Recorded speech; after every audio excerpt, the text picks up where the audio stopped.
Hello, good morning. I hope you have a good day. Last week, I'm really sorry. Last week, I was so tired.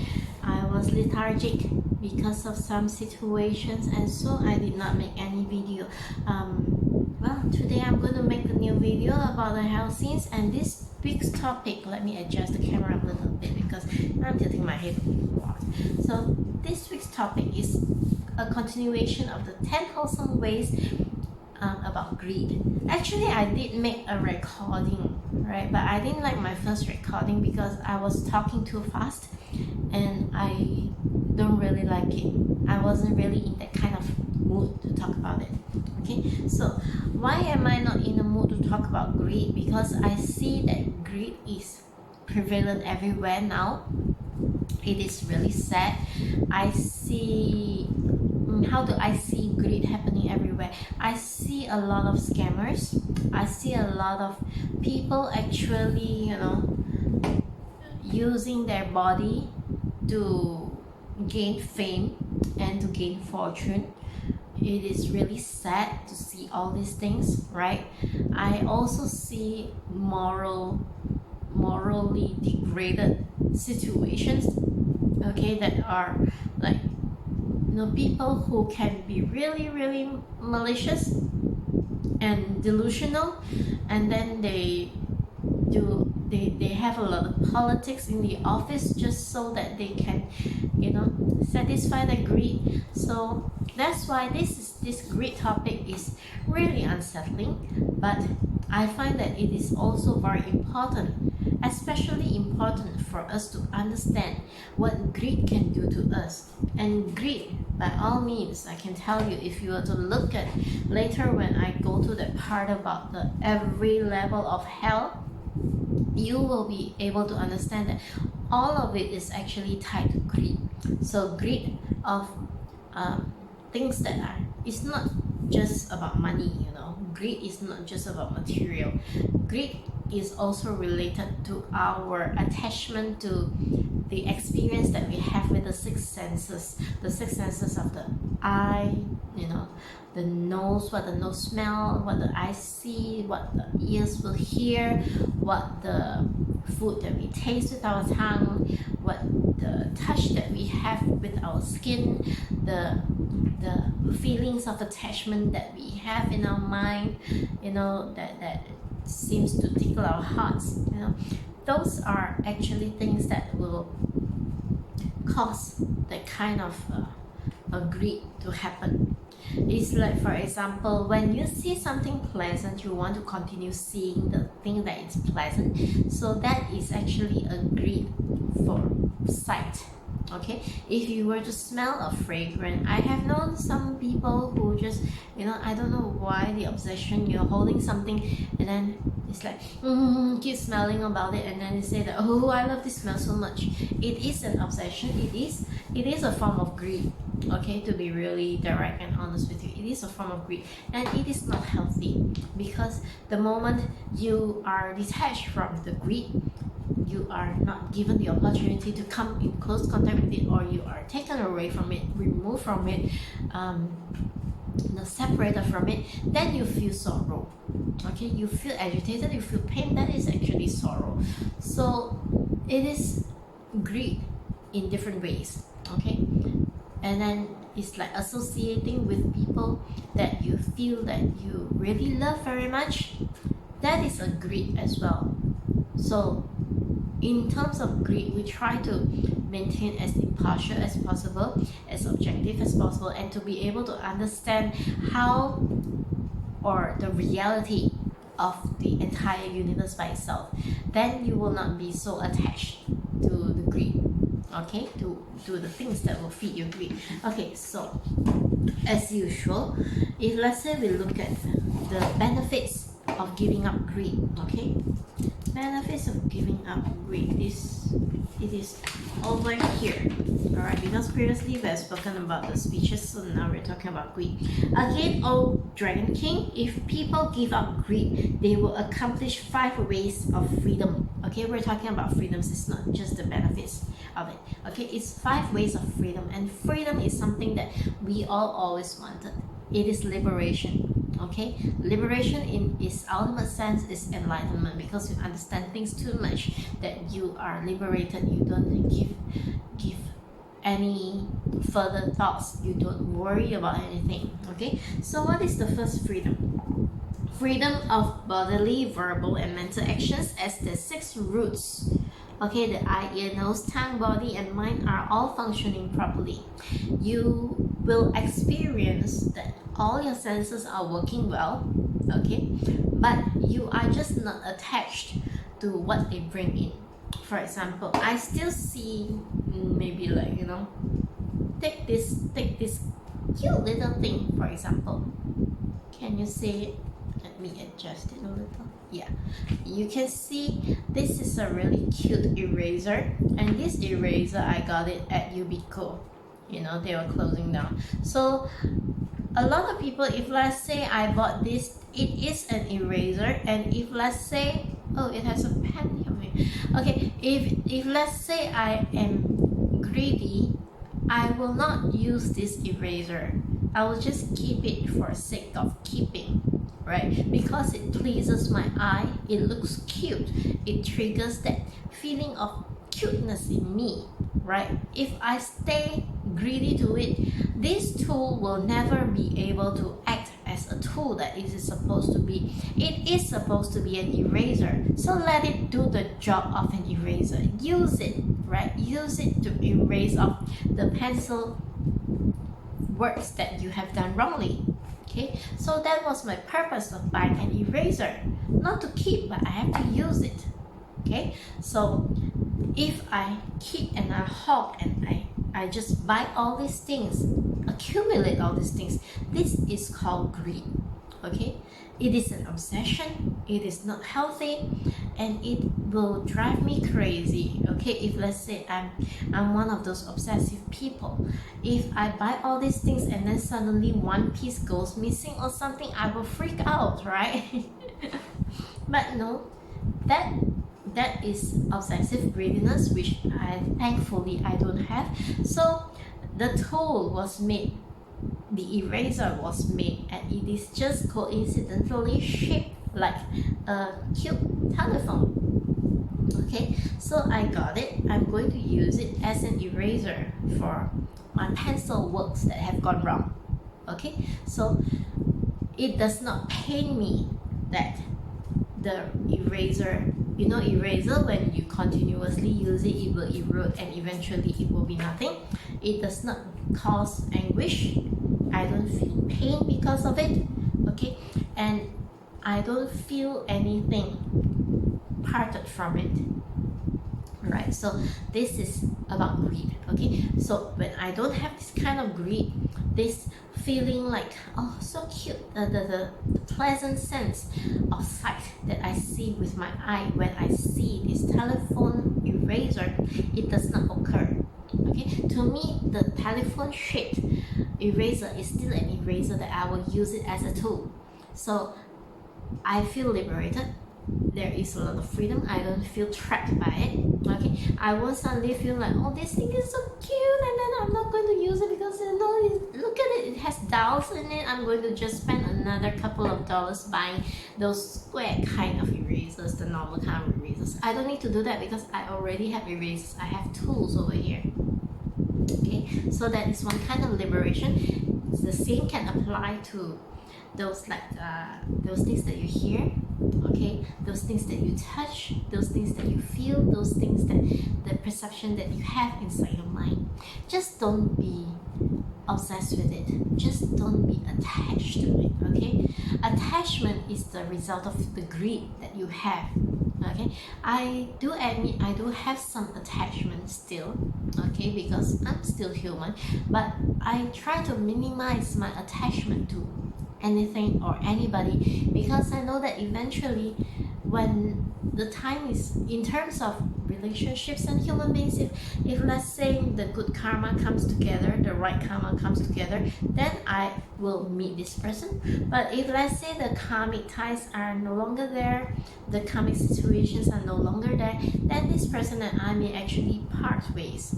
Okay, So this is how it is. We have to look at it very objectively so that we don't have greed for it, we don't have attachment for it, and thus we are liberated. Okay, so this is the first freedom.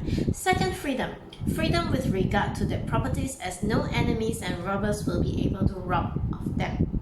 Okay, when we are greedy about something, let's go back to this little eraser thing. Okay, if let's say I am attached to this thing and suddenly one of the cousins kids come over, okay, maybe a little kid, and say, oh, cutie telephone and things like this, I don't need to worry about that kid taking it away from me, right?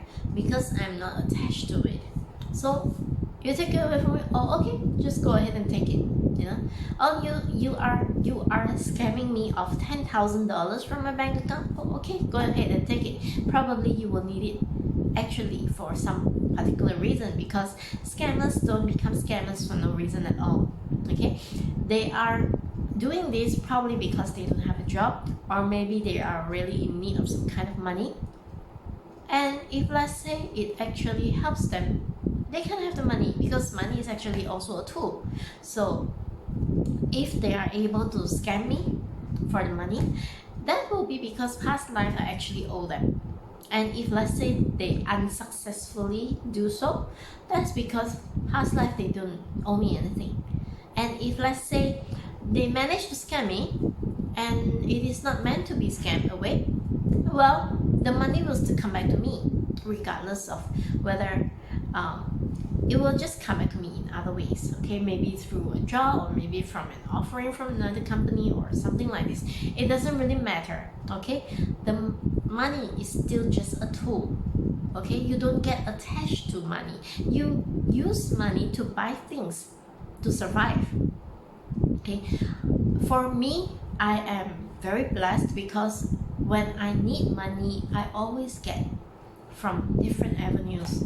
Okay, I don't need to be like really rich. I don't need to stash a lot in my bank account, but when I need it, it is always somebody is going to come to me with the exact amount of what I need, either through a part-time job offer, or either through buying some things from me. You know, the exact amount just come to me. I don't even need to be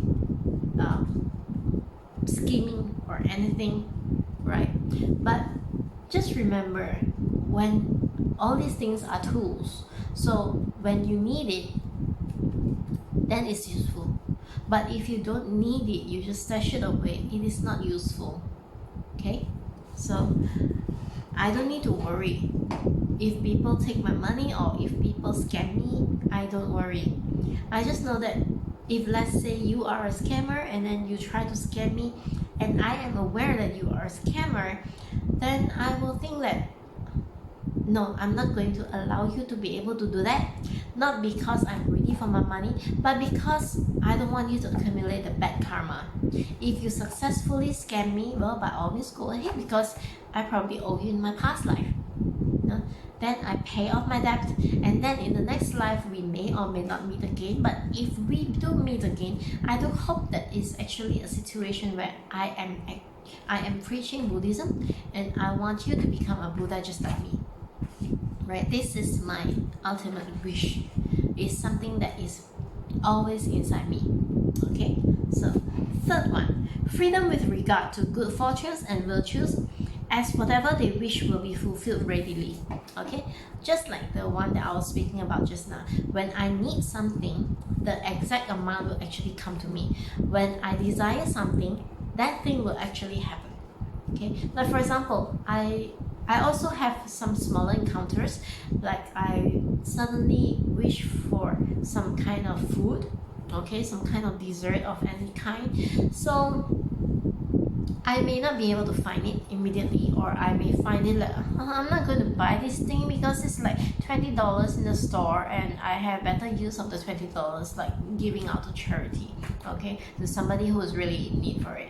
So I just forego myself from spending that money to satisfy my own palate.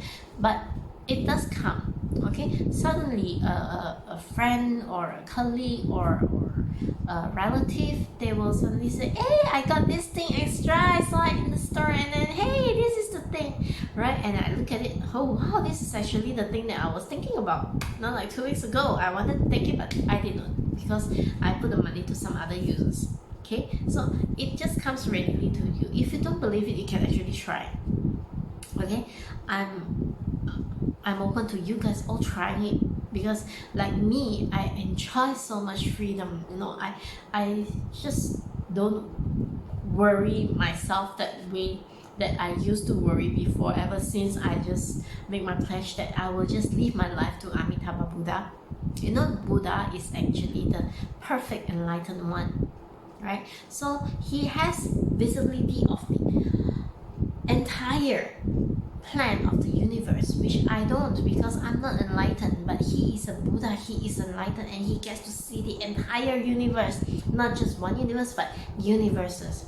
So he knows the plan, he knows the best time, he knows what is going on, he knows the karmic conditions that are coming and going, and all the time, the people that I'm going to meet, the people that I'm not going to meet, the people that I will gain, the people that I will lose, things like these, things that will happen so holistically that after event, if you were to sit quietly and think about your past few years, you will think that, oh my god, all these things are actually coming into place to bring me to where I am today, right? If you will just sit back and relax, you can actually feel that, and you will feel happy about it, just like how I am now.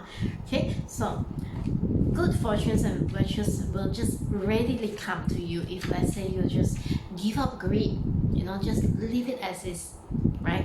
So I don't plan, I don't scheme, I don't do anything. I just tell that I want it to be that way. And of course, some of you may actually see that, oh, Angelina, I encountered some numbers: 77, 37, 73, 444, 111, 211, all kinds of numbers. And then I'll be like, yeah, I'm sharing it with you guys, but overall, I just know that I'm blessed, right?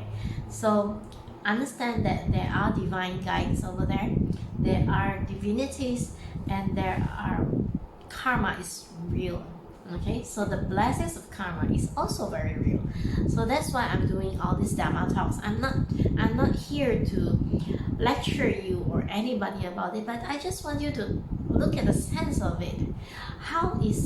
If you have known me many years ago, you wouldn't expect me to be how I am today, right? I was really miserable, I was really fierce, I was really some kind of the person that you will not dare to offend at all. You don't dare to come near me at all, because I was nasty. Okay? But look at me today. I'm actually giving you guys talks because I want you to all just look back how if you see my life happening, you will realize that, oh, so this is how it's going to be, and then you will want to be able to live my kind of life.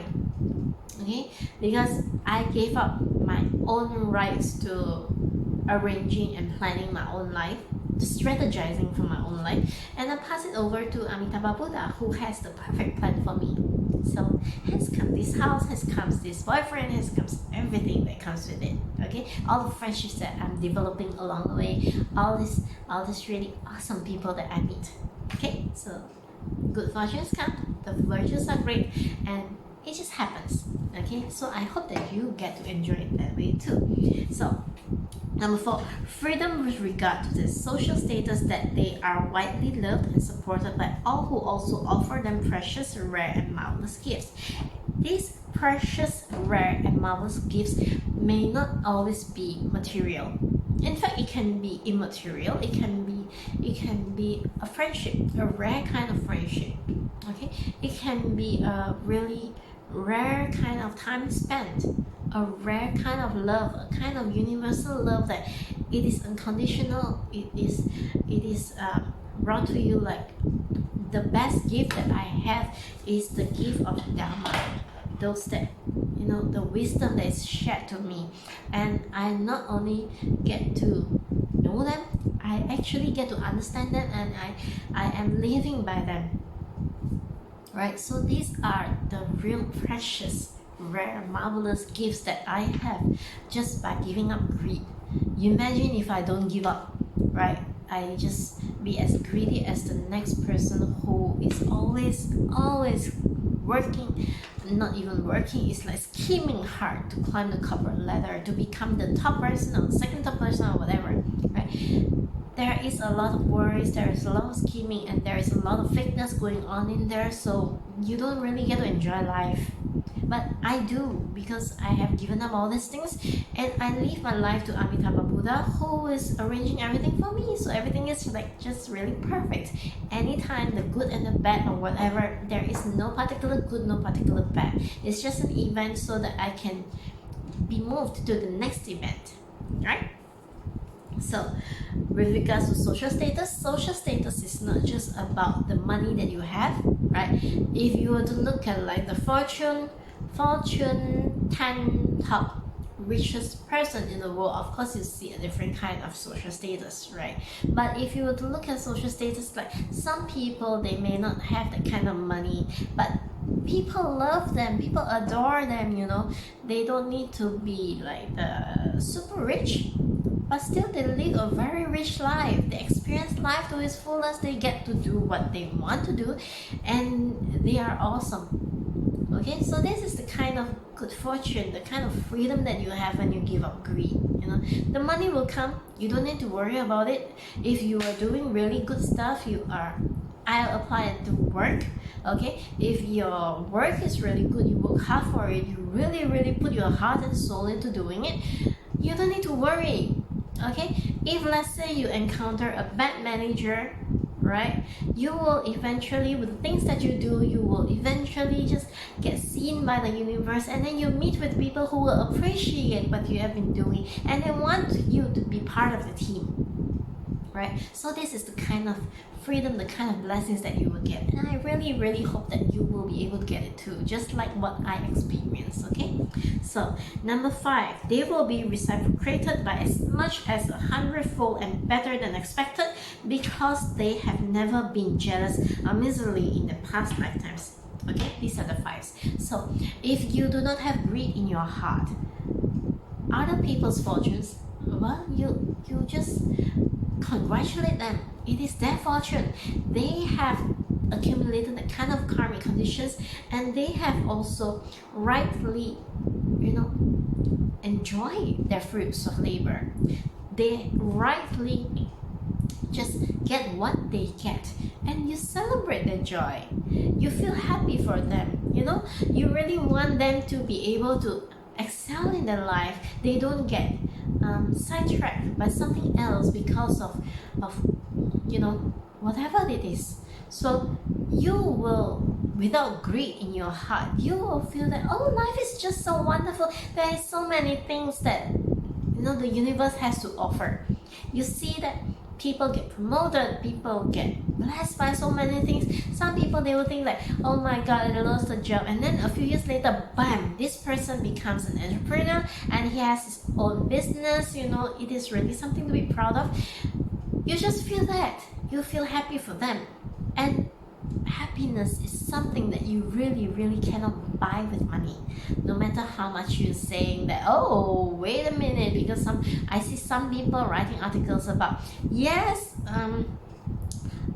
people always say that money cannot buy you happiness, but you wait and see, money can actually help you to buy materials that will help with your happiness. That is not real happiness. Okay, if you need an external stimuli just to get the kind of happiness, we come back to this rubber eraser example. Okay, eraser example. If let's say I am happy just because I bought this eraser, oh, look at the handle can actually come off too. Okay, if let's say I'm happy because I purchased this eraser, that happiness wanes after a while. So how many more erasers that I need to buy to keep me happy, right? So it doesn't work that way. True happiness comes from within. It comes from within, knowing that you experience peace, you experience the calmness inside you, the bliss that you have. So when all these things, okay, your true self, your pure mind, your pure heart is calm, it comes out, it expands. This is the kind of happiness that no money can buy, the kind of bliss that not even if you, some people they say that I'm only happy when I'm with my other half, the other half that completes my soul and things like this, you know. If let's say you imagine you have a reason to love this person, so if let's say this person leaves you, like a lot of cases happen around, right? They have adultery, they have secret lovers somewhere. So what happens if this person actually leaves you one day?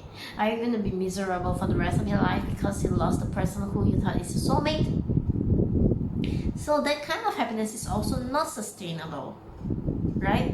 So the sustainable happiness is something that is coming from within, the freedom that you feel inside.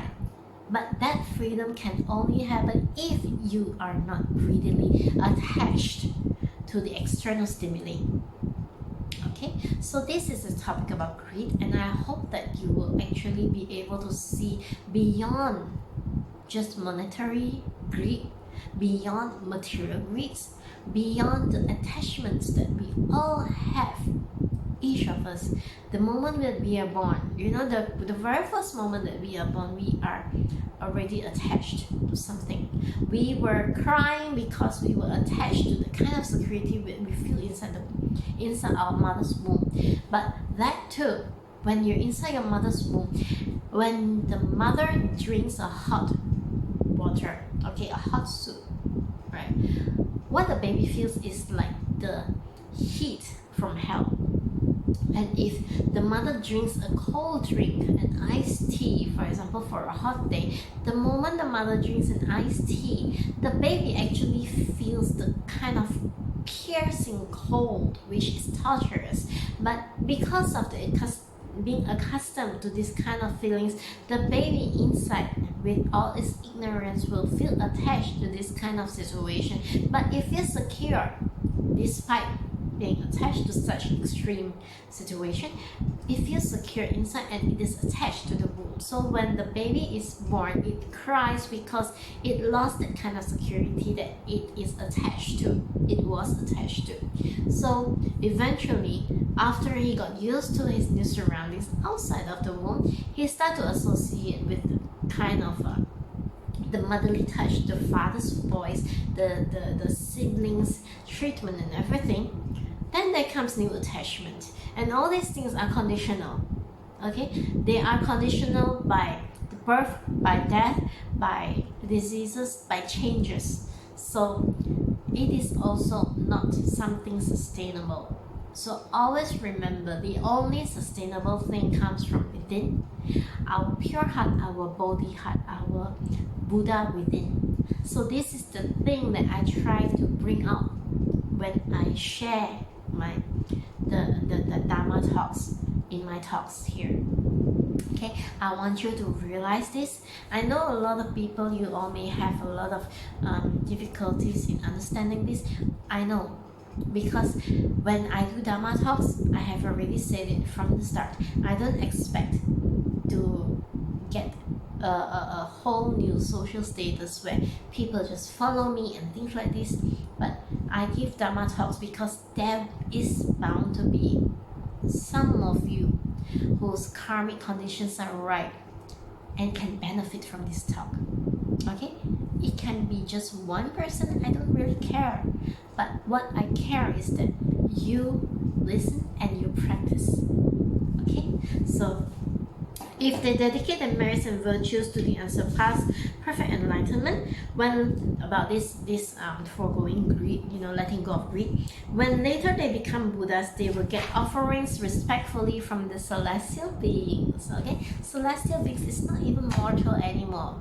You get blessed. You don't have greed in your heart. You have genuine happiness. You attract those that are wise. Okay, so I hope that you can actually learn from this. Be mindful when you feel you are attached to anything. If you are attached to anything, it's very simple. Okay, you will, the moment you are disengaged from whatever that you're attracted to, you will feel like kind of anguish. You will feel agitated. You will feel that something is just missing. right? So that is actually the feelings that are playing because of your attachment. Okay, so there are three actually: greed, anger, and ignorance, which is greed is today's topic. Next topic will be about anger, and the next topic about ignorance, which is the delusional thoughts, or rather I will say that the thoughts that are just the wrong thoughts. Okay, so these are the three poisons. So these three poisons are the things that actually brings us down to hell very easily. And later, after all these 10 topics are done, I'll go into the every stages of hell. Then you realize each stage is actually because of greed, because of anger, because of ignorance. So my sharing of Dhamma is actually to help you to understand, thus dispelling ignorance bit by bit, right? Like peeling an onion, right? And eventually you will understand and you will let go. And the more you let go, the more you understand. The more you understand, the more you let go. Okay, so this ends our Dhamma talk for today, and I hope to see you again in the next video. Right? For the time being, please be mindful. Okay. Till we meet again.